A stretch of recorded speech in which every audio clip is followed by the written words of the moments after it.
কিন্তু সাধারণ মানুষের প্রশ্নটা ঠিক এই জায়গাতে। এই ঘটনার পেছনে কেবল একটি ফেরি ঘুরে যাওয়ার গল্প নেই, এর পেছনে রয়েছে একটি বড় আদর্শিক সংকট। জুলাই বিপ্লবের মূল চেতনা কি ছিল? বৈষম্যহীন এক নতুন বাংলাদেশ, যেখানে সাধারণ মানুষ আর তথাকথিত ভিআইপিদের মধ্যে কোনো দেয়াল থাকবে না। কিন্তু ক্ষমতার চেয়ারে বসলেই কি মানুষের রূপ বদলে যায়, নাকি পুরনো ব্যবস্থার ভূত এখনো আমাদের তাড়া করে ফিরছে? সম্প্রতি সোশ্যাল মিডিয়া এবং মূলধারার গণমাধ্যমগুলোতে নোয়াখালীর হাতিয়ার একটি ঘটনা নিয়ে তোলপাড় চলছে। বৈষম্য বিরোধী ছাত্র আন্দোলনের সাবেক সমন্বয় এবং তরুণ সংসদ সদস্য আব্দুল হান্নান মাসুদকে বহন করার জন্য মাঝ নদী থেকে একটি ফেরি ঘুরিয়ে ঘাটে ফিরিয়ে আনা হয়েছে। প্রশ্ন উঠেছে, আমরা কি সত্যিই কোনো নতুন বাংলাদেশ পেলাম, নাকি শুধু মুখের কথাই বদলেছে, ভেতরের সংস্কৃতিটা আগের মতোই রয়ে গেছে? আসুন প্রথমে একটু নিরপেক্ষভাবে দেখে নেই ঠিক কি ঘটেছিল।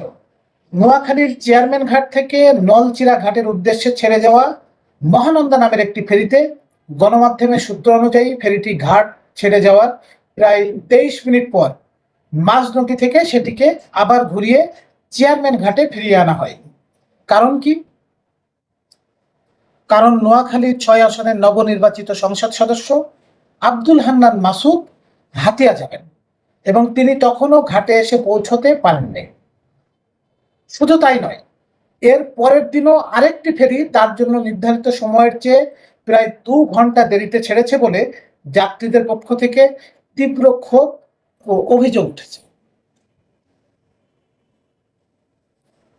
ফেরি কর্তৃপক্ষের মেরিন ইঞ্জিনিয়ার সরাসরি স্বীকার করেছেন যে সংসদ সদস্য সাহেব ফোন করেছিলেন এবং তার নির্দেশেই ফেরিটি মাঝপথ থেকে ফিরিয়ে আনা হয়। আর এই অভিযোগের প্রেক্ষিতে সংসদ সদস্যের যুক্তি ও আত্মপক্ষ সমর্থন। অবশ্য এই ঘটনার পর সংসদ সদস্য হান্নান মাসুদ নিজের অবস্থান পরিষ্কার করেছেন।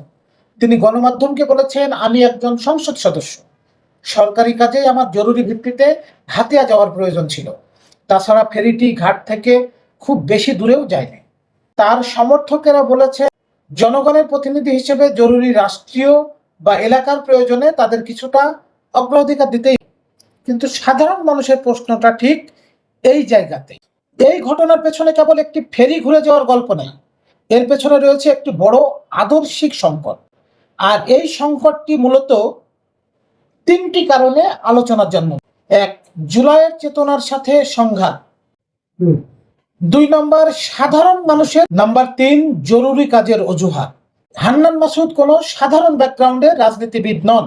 তিনি সেই বৈষম্য বিরোধী আন্দোলনের অন্যতম শীর্ষমুখ, যা ফ্যাসিবাদের ভিআইপি প্রথা আর জনগণের ওপর ছড়ি ঘোরানো সংস্কৃতির বিরুদ্ধে রক্ত দিয়েছিল।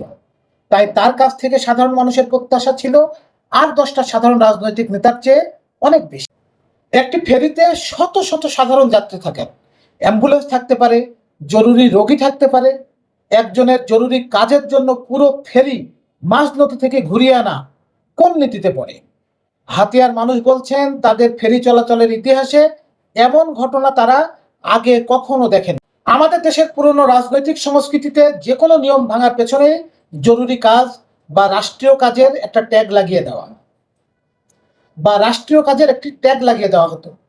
যদি নতুন বাংলাদেশেও সেই একই অজুহাত সাধারণ মানুষের অধিকার ক্ষুণ্ণ করা হয়, তবে শাসন ব্যবস্থার পরিবর্তন সাধারণ মানুষের জীবনে কি সুফল আনবে? এই ঘটনার পেছনে কেবল একটি ফেরি ঘুরে যাওয়ার গল্প নেই, এর পেছনে রয়েছে একটি বড় আদর্শিক সংকট। আসলে ক্ষমতা এক অদ্ভুত জিনিস, এটি মানুষকে খুব দ্রুত বদলে ফেলে, যদি না সেই ক্ষমতার সাথে জবাবদিহিতা নিশ্চিত করা যায়।